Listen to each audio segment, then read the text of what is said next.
tout simplement pour l'utiliser et puis se méfier des risques de fraude. Il convient tout d'abord de s'assurer avant son départ que la carte bleue que l'on utilise comporte une fonction internationale qui sera activée. Et notamment là, on pense aux titulaires d'une carte électron.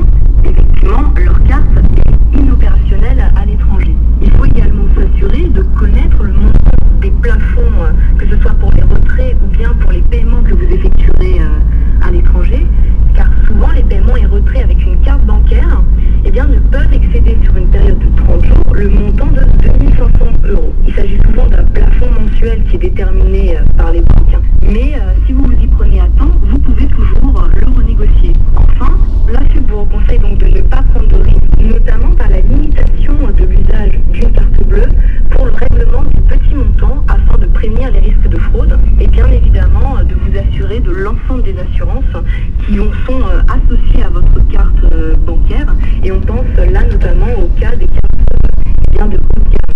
Est-ce qu'il y a un coût lié à ces opérations de carte bancaire à l'étranger? Alors oui, lorsque l'on voyage dans la zone euro, dans l'espace CEPA qui est la zone de paiement européenne, cette question ne se pose pas, puisque les conditions d'entrée sont les mêmes, donc les tarifs sont heureusement encore là les mêmes. Mais au sein de l'Union, hors de la zone euro, les paiements qui sont gratuits pour certaines banques vous seront facturés par d'autres. En général, le coût va être de 2 à 3% du montant total du paiement.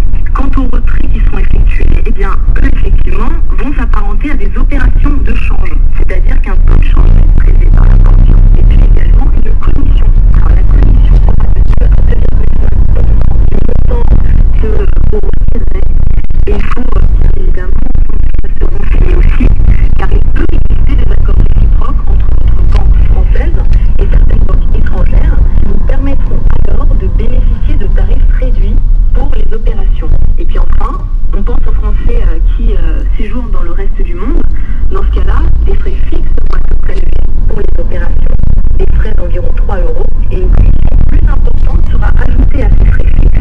La commission portera sur 2,30% à 3% du montant qui est retiré. Et c'est pour ça qu'on conseille en général aux personnes qui séjournent à l'étranger de ne pas retirer tous les jours, mais de prélever des sommes peut-être plus importantes qu'à l'accoutumée en une seule fois. Traditionnellement, on parlait aussi des chèques de voyage. Est-ce que cela existe encore? Eh bien oui, et encore heureux, j'ai envie de dire, puisqu'il faut rappeler que les cartes bancaires ne sont toujours pas acceptées partout. Alors pour les chèques de voyage, c'est un usage d'une part qui est moins coûteux que les distributeurs pour les Français qui voyagent à l'étranger, mais également ils ont un rôle de réserve qui n'est pas négligeable. Et puis surtout, ils ont des avantages tels que le fait d'être numérotés, qui permet en cas de perte ou de vol de demander leur remboursement, qui intervient de manière assez rapide, en 24 à 48 heures. Eh bien, je vous remercie pour tous ces renseignements, Alice Musadi. Je rappelle l'adresse du site internet de la FUP, www.afib.org. Et bien sûr, si vous avez des questions à nous poser, l'adresse c'est www.franceinfo.fr dans la rubrique de Vie pratique, le droit d'info. C'était le droit d'info avec Fiducial.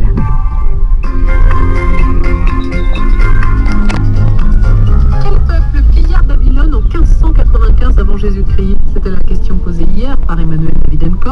Un jour, une question, le jeu de culture générale de France Info cet été. Alors voilà la réponse. Et ce peuple, c'était les Hittites. Benoît Falaise, bonjour. Bonjour. Vous êtes professeur d'histoire à l'université de Cergy. Vous allez tout cet été nous accompagner pour éclairer ces questions historiques dans Un jour une question. Les Hittites, Babylone, est-ce qu'on peut déjà, avant de faire de l'histoire, faire un tout petit peu de géographie et situer? Oui, Babylone, située sur l'Euphrate, au sud-est de Bagdad actuel, mais un territoire qu'on appelait la Mésopotamie. Qu'est-ce que les Hittites viennent faire à Babylone? Babylone connaît une sorte de prospérité dans les années, alors ça va paraître très loin, 1800, 1600 avant notre ère, une prospérité pour des raisons principalement agricoles, pour des raisons culturelles et religieuses. C'est un vaste creuset de plusieurs cultures, et le commence à affaiblir, et notamment sous un des rois Samsoni Titana en 1625 à 1595. Là, il y a une faiblesse du pouvoir